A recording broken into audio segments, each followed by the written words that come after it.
Swayam Prabha. Digital India. Educated India.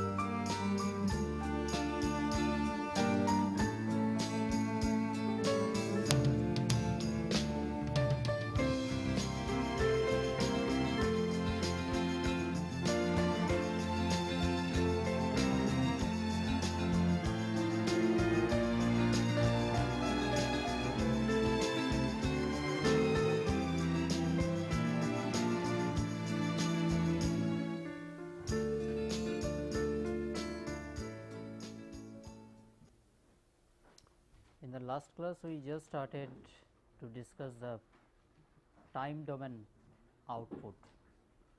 So, we will continue that topic, that is step response time domain solutions.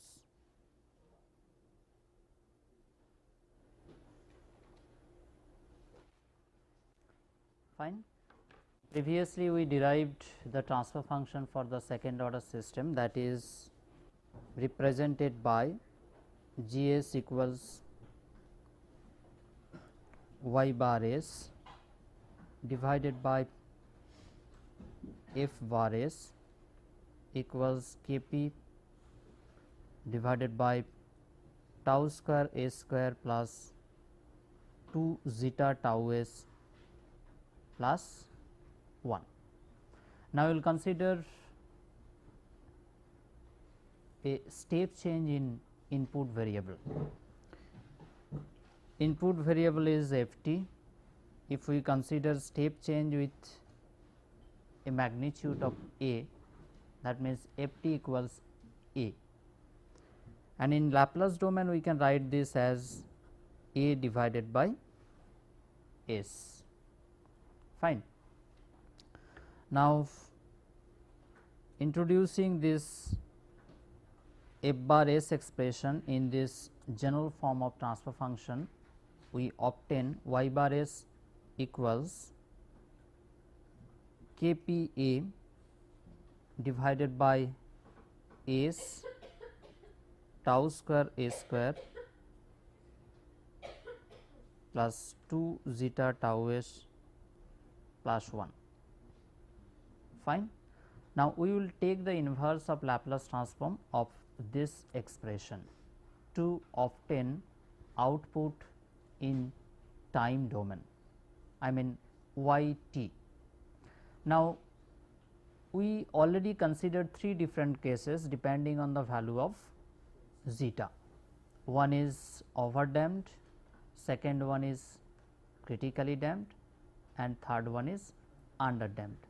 So, we will get 3 different expressions of y t for these 3 different cases. So, first we will write the expression for the case of overdamped response. In the case of overdamped response, we have zeta greater than 1. Fine. And the expression is y t equals K P A multiplied by 1 minus exponential minus zeta t divided by tau cos hyperbolic root over zeta square minus 1 divided by tau into t plus zeta divided by root over of zeta square minus 1 sin hyperbolic root over zeta square minus 1 divided by tau into t.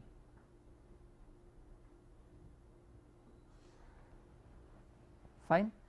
This is the expression for the case of overdamped response.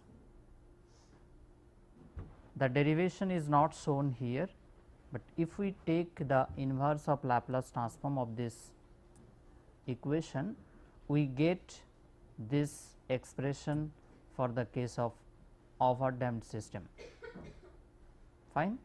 The derivation is left for the students. Similarly, for the in the second case, we consider critically damped response, where zeta equals 1, and the expression of output in time domain we obtain by inverting as y t equals k p multiplied by a 1 minus 1 plus t by tau exponential minus t divided by tau. This is the expression of output y in time domain for the case of critically damped systems. Fine.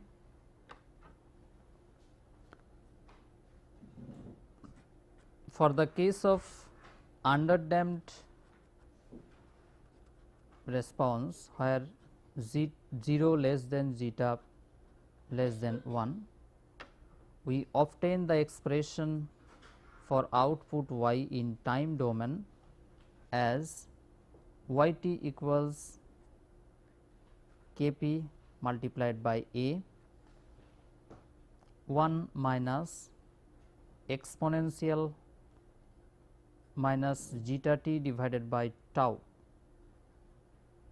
cos root over of 1 minus zeta square divided by tau into t plus zeta divided by root over of 1 minus zeta square sin root over of 1 minus zeta square divided by tau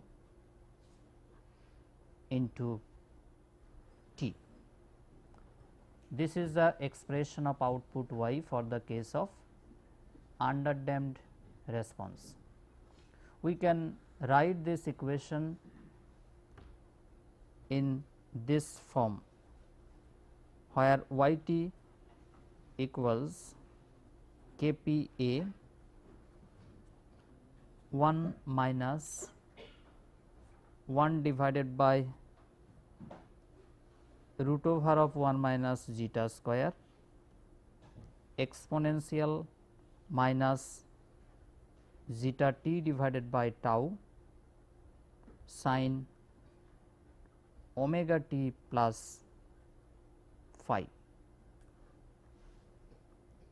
Rearranging the expression of y in time domain, we get this last equation, where the radian frequency omega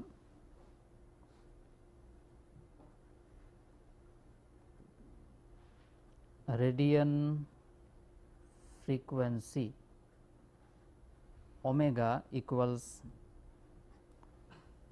root over of 1 minus zeta square divided by tau. This is the expression for radian frequency omega. Similarly, the expression for phase angle phi we obtain as phi equal tan inverse root over 1 minus zeta square divided by zeta. This is phase angle.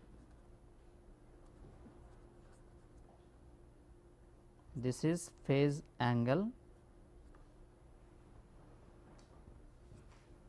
fine. So, these are the three expressions of y in time domain just by inverting the equation of y in S domain. Now, if we graphically represent the outputs of these three y expressions, the plot looks like this.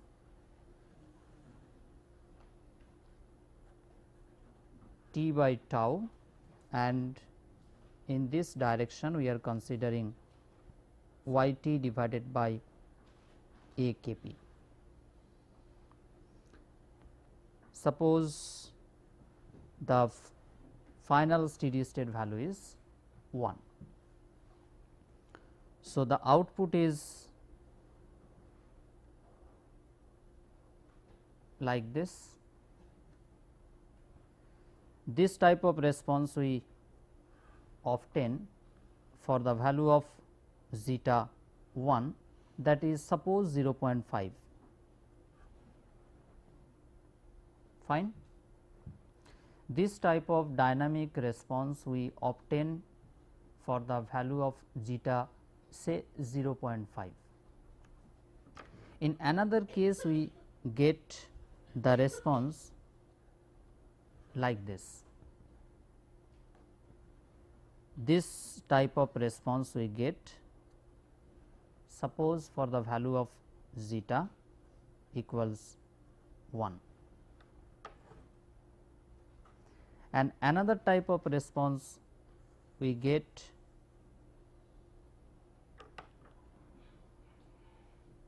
like this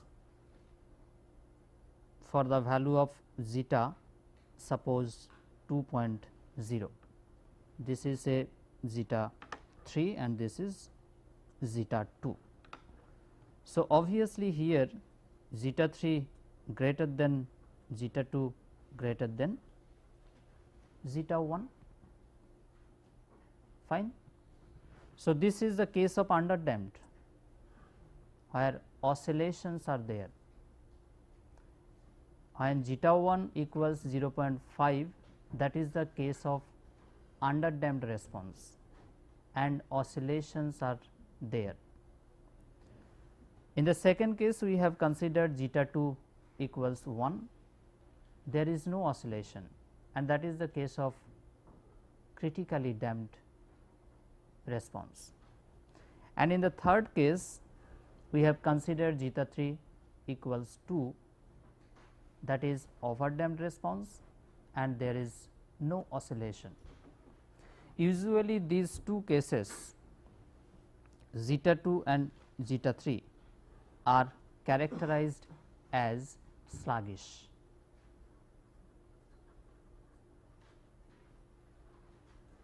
The responses under critically damped and underdamped response are characterized as sluggish, fine. If you reduce the value of zeta 1, then 0.5, you will get more oscillation, fine. So, these are the responses of y at 3 different cases.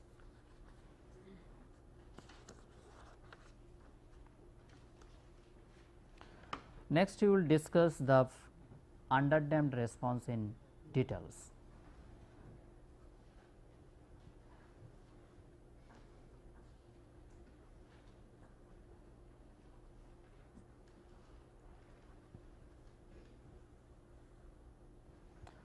Almost all underdamped responses in a chemical plant are caused by the interactions of controllers and process units. Almost all underdamped responses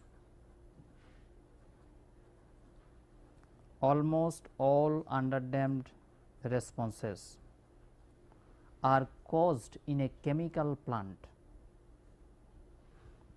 due to the interactions of controllers with the process units. That is why we are more interested to analyze the underdamped responses. Fine. Now, we will draw the response. Suppose this is time t, this is y t by suppose k p. We are considering here a equals 1. Fine. Now, this is the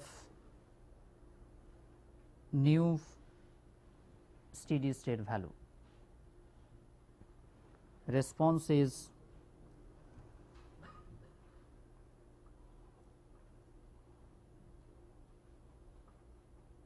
like this.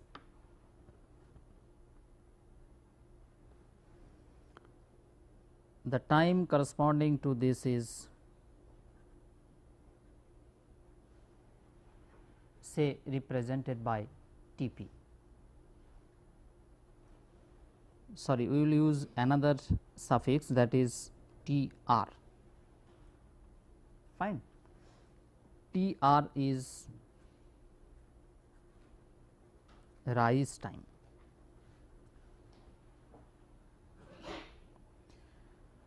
This is the first maximum peak.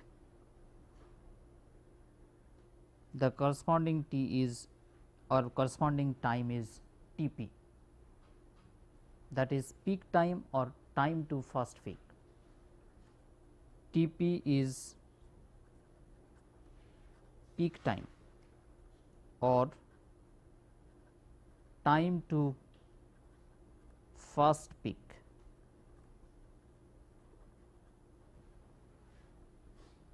Fine. This quantity is suppose B.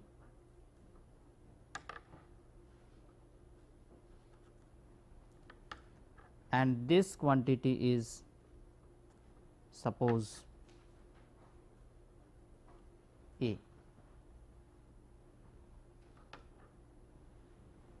and this one is suppose C.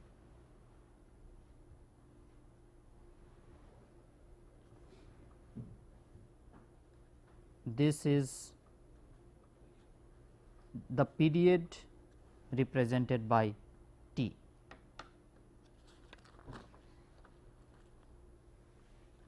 So, here T is the period.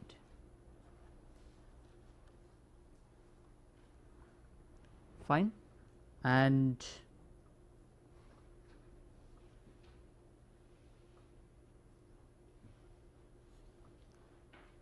these are indicating plus minus 2% deviation, and corresponding time we will represent by T s, where T s is the settling time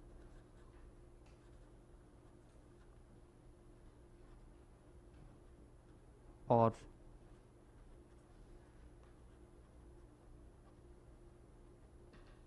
response time. Fine. Now, you will know of these times T r, T p, T s along with the quantities A, B, C 1 by 1.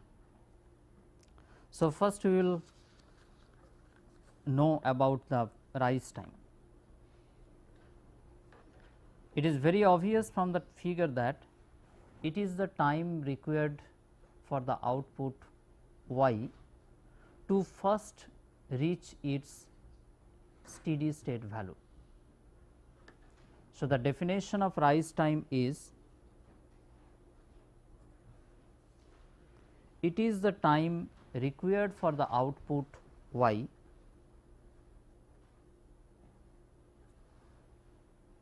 to first reach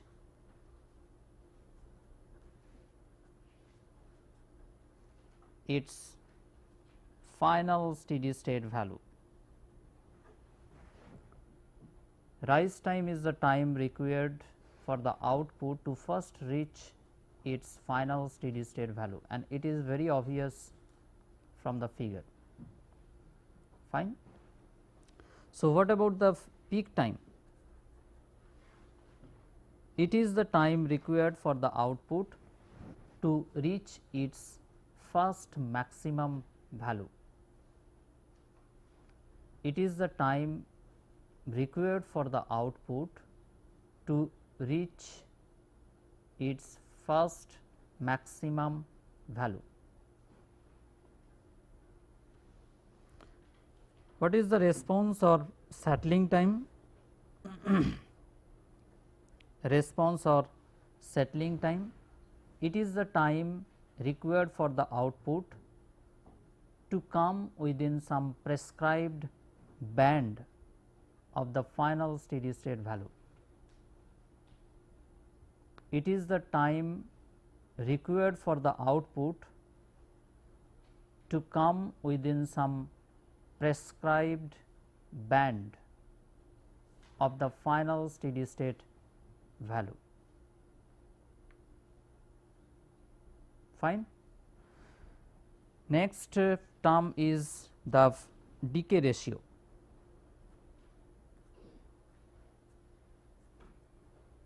Decay ratio. Decay ratio is defined by the ratio of C and A.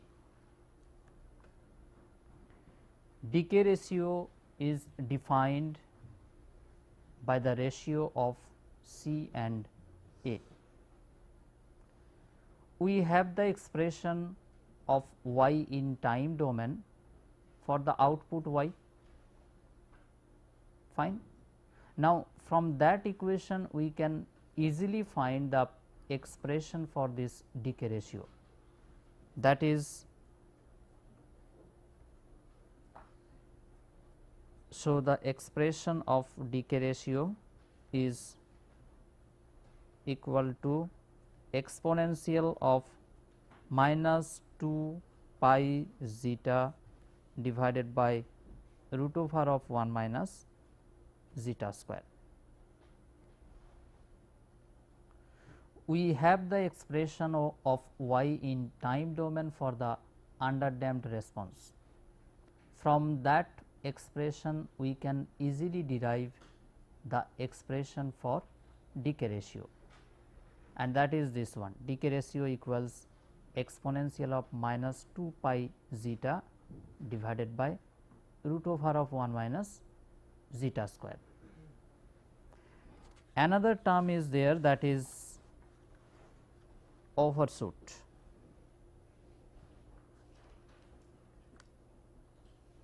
Another term is there, that is called overshoot. It is defined by the ratio of A and B. Overshoot is A divided by B. Fine. And the expression for the overshoot is, mathematical expression for the overshoot is represented by this equation: exponential minus pi zeta divided by root over of 1 minus zeta square. This is the expression for overshoot. This expression also we can derive from the time domain expression of y. If you see the expression of the overshoot and decay ratio, is there any correlation between these two? Decay ratio is the square of overshoot, or we can write overshoot is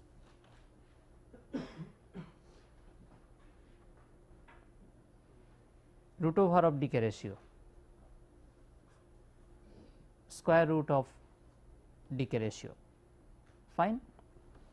Now, overshoot increases with decreasing zeta.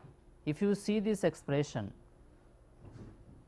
it is clear that overshoot increases with decreasing zeta.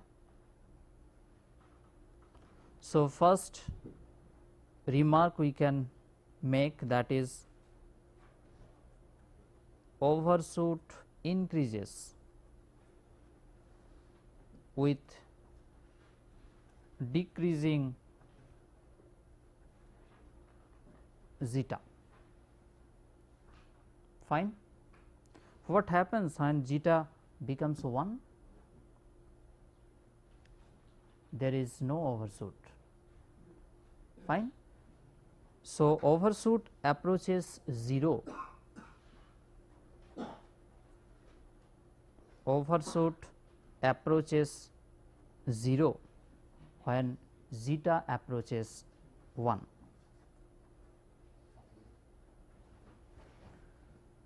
We made one plot comparing the responses of different zeta values. In one case we considered zeta equals 0.5, in another case we considered zeta equals 1, and in the third case we considered zeta equals 2. And you can see that plot where zeta becomes 1, there is no overshoot. Fine. It is very obvious from this mathematical explanation. So, next we will discuss the period of oscillation.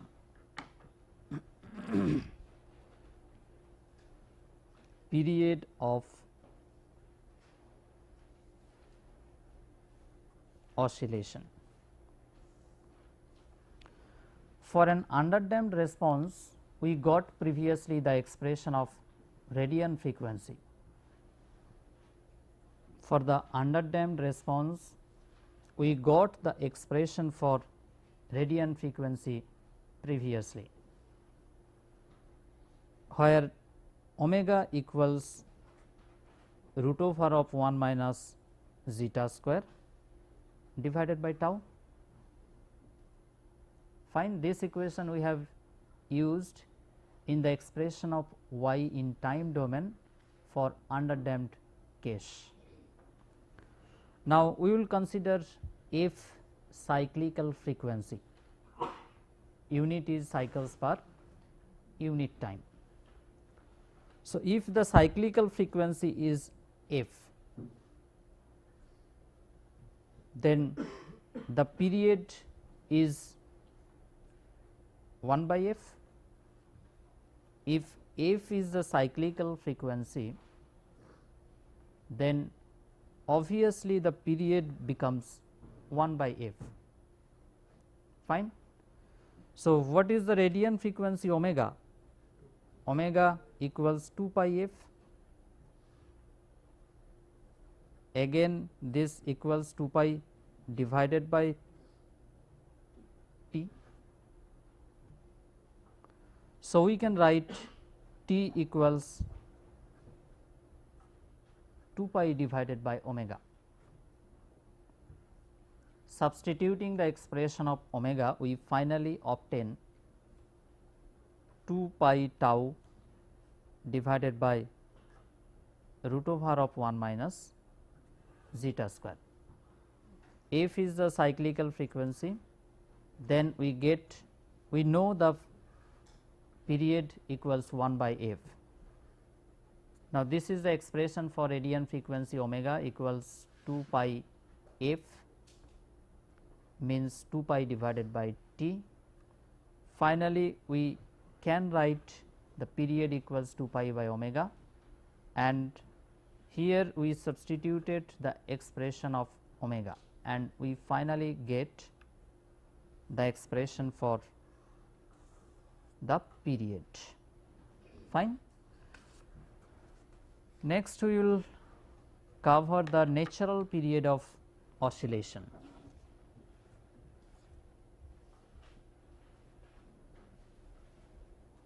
Natural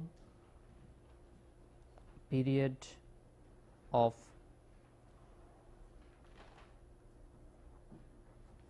oscillation.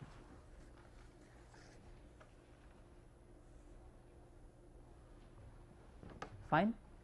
in this case zeta equals 0. In this case zeta equals 0. That means, we observe the natural period of oscillation for undamped systems. Fine.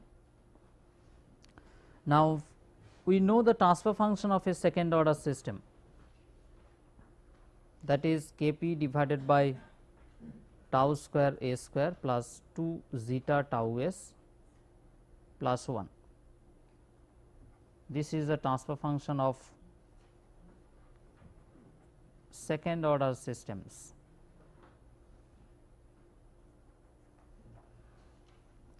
If we consider zeta equals 1, then we get K p divided by tau square A square plus 1. Considering zeta equals 1, we get the transfer function K p divided by tau square A square plus 1. We can write this as K p divided by tau square divided by s minus I 1 by tau s plus I 1 by tau. Fine. So, two poles are involved and they are complex conjugate poles. Fine. Can you observe the position of the poles? This is the real axis, this is the imaginary axis, there is no real part. So, both the poles lie on the imaginary axis, one is here, another one is here. The two poles are involved here, and for both the poles there is no real part. Therefore, both the poles lie on the imaginary axis. So, what about the natural period what about the natural frequency omega n? We know the expression of omega, that is root over of 1 minus zeta square divided by tau. We know the expression of omega, that is omega equals root over of 1 minus zeta square divided by tau. Substitute zeta equals 1, then we will get omega n. So, omega n equal to 1 by tau. Here you just substitute 0, 1 minus 0 divided by tau, that means this is 1 by tau, which is written here. Fine. Then the period we can write by this way, T n equals to 2 pi by omega n,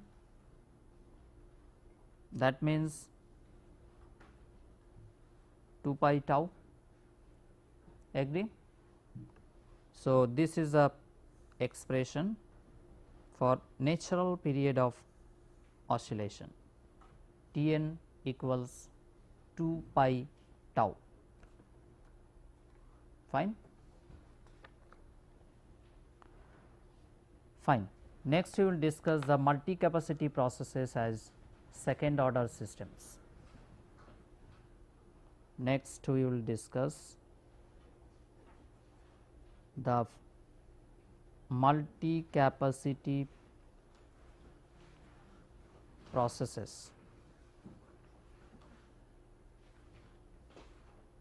as second order systems.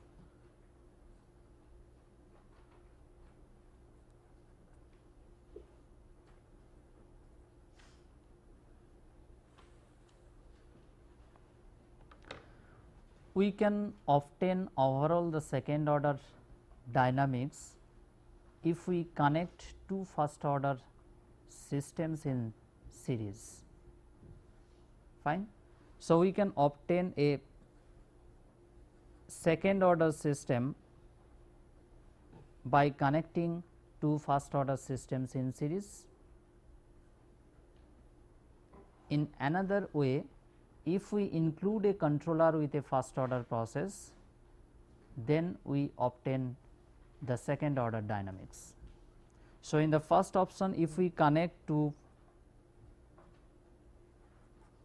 first order systems in series,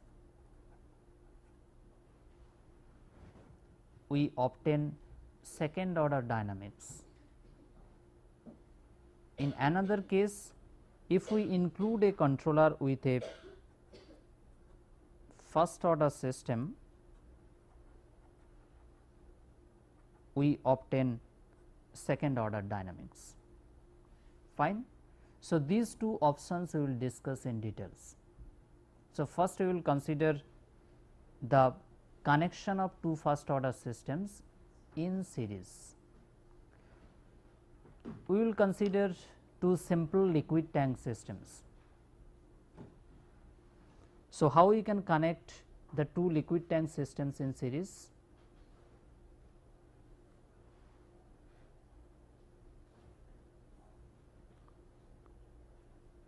This is tank 1.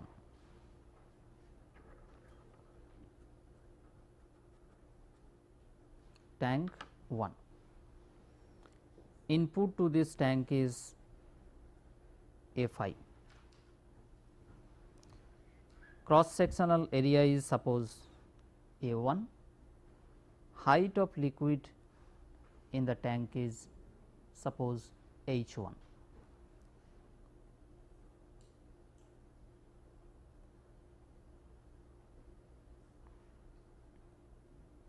The output of tank 1 enters tank 2. This is tank 2 and this flow rate is suppose F1. Here resistance to flow is say R1. In the tank 2, we consider the cross sectional area A2 and liquid height H2. The stream which is coming out from tank 2, that has the flow rate of F2 and resistance is suppose R2. Fine. So, in this schematic representation, two first order systems are connected in series. Now, how the tanks interact to each other? You see, tank 1 affects tank 2, but tank 2 does not affect tank 1, because the flow rate to tank 2, inlet stream to tank 2 is the outlet of tank 1. So, what about the interaction? This is one way interacting system. Tank 1 affects tank 2, but tank 2 does not affect tank 1, and we will use the term for this type of systems, that is non-interacting system. Non-interacting system. Fine. If the two liquid tanks are connected in series in this way, we will use the term non-interacting tanks. In another way also we can connect the two tanks.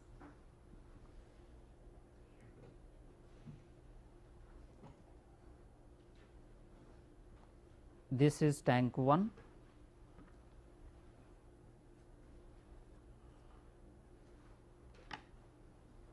cross sectional area is A1, height is H1,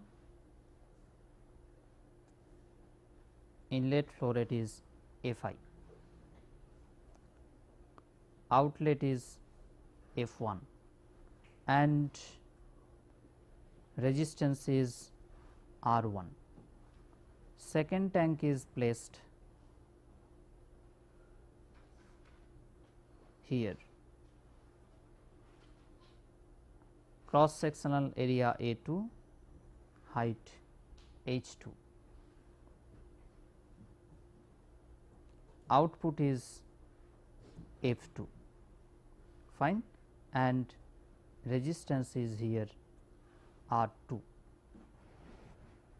This is the second scheme in which we have connected the two tanks in series. Now, what about the interaction in this system?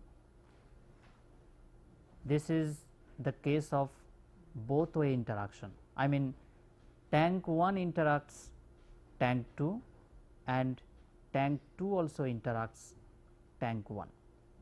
So, for this type of systems we will use the term interacting system. So, for this type of systems we will use the term interacting system or interacting tanks, fine. Now, we will try to derive the overall transfer function for the case of non-interacting tanks, and in the next we will consider for the case of interacting tanks, fine. So, now our topic is non-interacting capacities.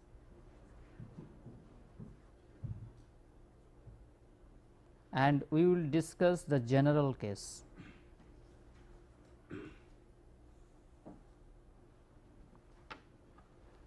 Fine. So, two tanks are or two first order systems are connected in series.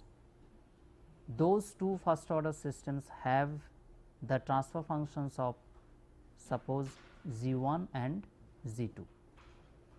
So, this is one tank Z1 and this is another tank Z2.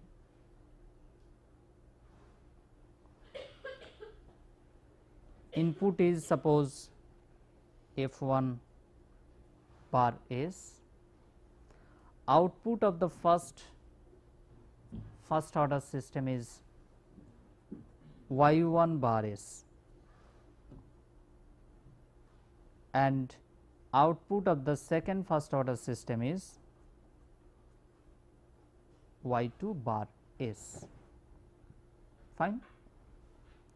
So, if we consider both the systems are first order, then what is the modeling equation for first system? I mean for G1, the modeling equation can be written by this equation: tau p1 dy1 dt plus y1 equals k p1 f1 t. So, we can write this is the modeling equation for say first capacity, which has the transfer function of G1. Similarly, for the second capacity, which has the transfer function of Z2, we can write the modeling equation as tau p2 dy2 dt plus y2 equals k p2, this will be y1 t, fine. This is for the second capacity. So, for the first capacity, the time constant is tau p 1, gain is k p 1, output is y 1 and input is f 1. For the second capacity, tau p 2 is the time constant, k p 2 is the gain, y 2 is the output and y 1 is the input. So, using these two modeling equations, it is straightforward to derive the transfer functions. So, we can write the expression for transfer function for the first capacity, Z1s equals Y1s divided by F1s, that will be k p 1 divided by tau p 1 is plus 1. Fine. This is for the first capacity. The expression of G1 we can obtain by taking Laplace transform of this model. Similarly, for the second capacity, we obtain the transfer function as Z2s equals Y2 bar s divided by Y1 bar s equals Kp2 divided by tau p2s plus 1. This is for second capacity. Agree? Now, our objective is to find the overall transfer function. Our objective is to find the overall transfer function. If we consider this is a single system, so what will be the overall transfer function? That will be y2 bar s divided by f1 bar s, isn't it? The overall transfer function will be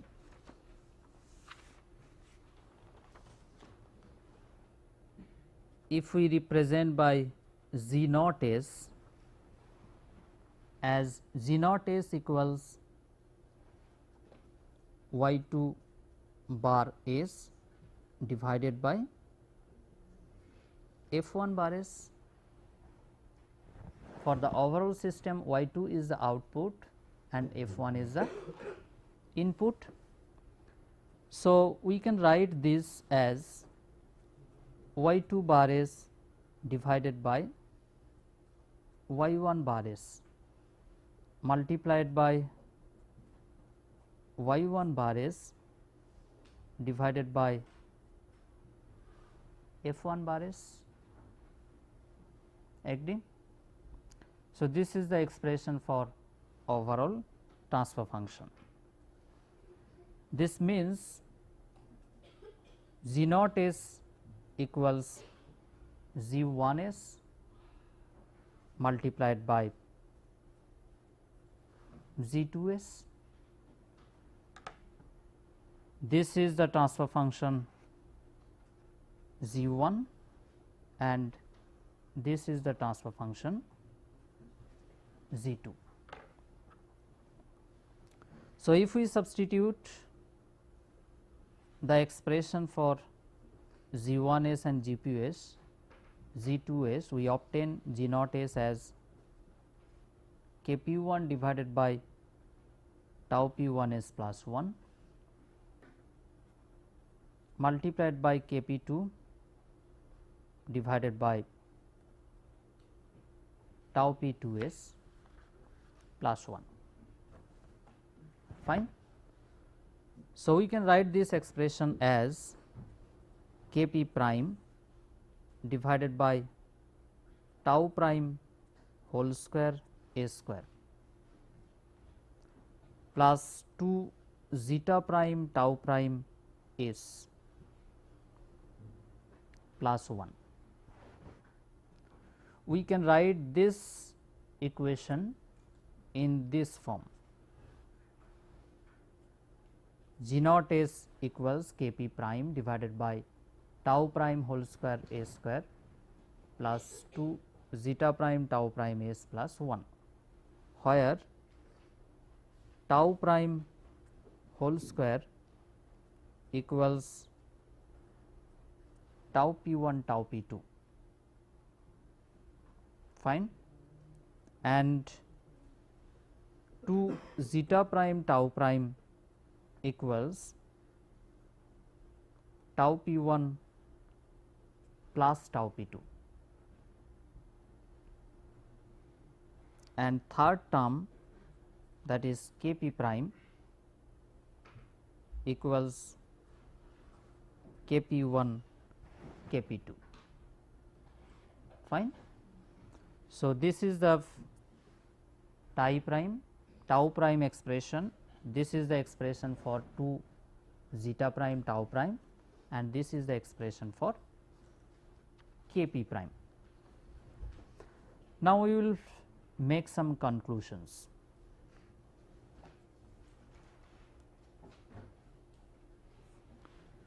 So, what about the overall response? Is that first order or second order?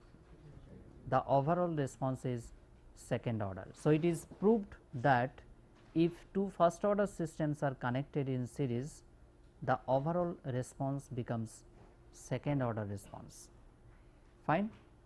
So, we have considered two first order systems and we got second order response.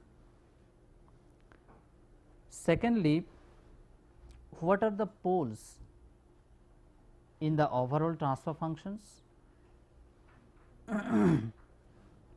One pole is minus 1 divided by tau p 1,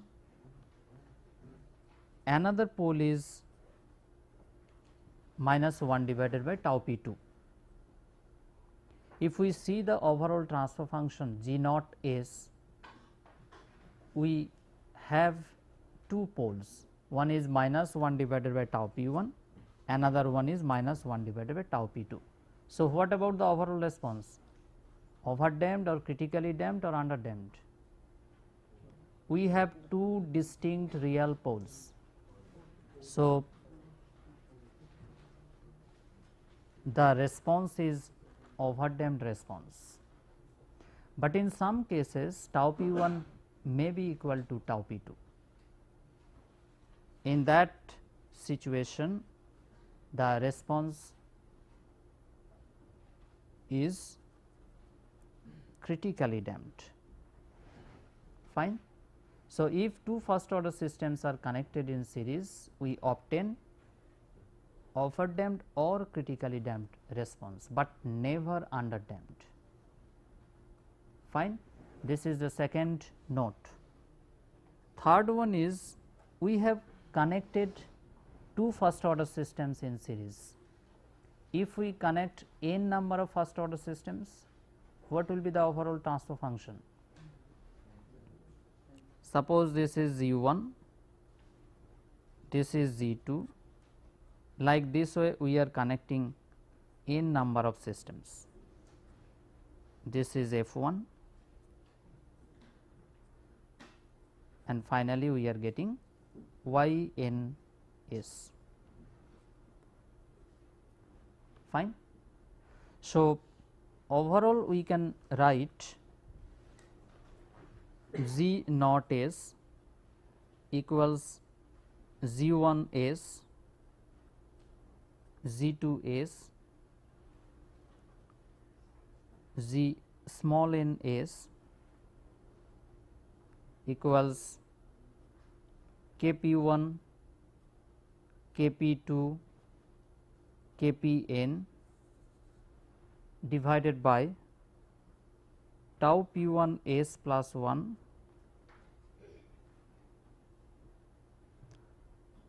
tau p2 s plus 1, like this tau pn s plus 1, fine. So, if n first order systems are connected in series, we obtain the overall transfer function like this. Okay. Thank you.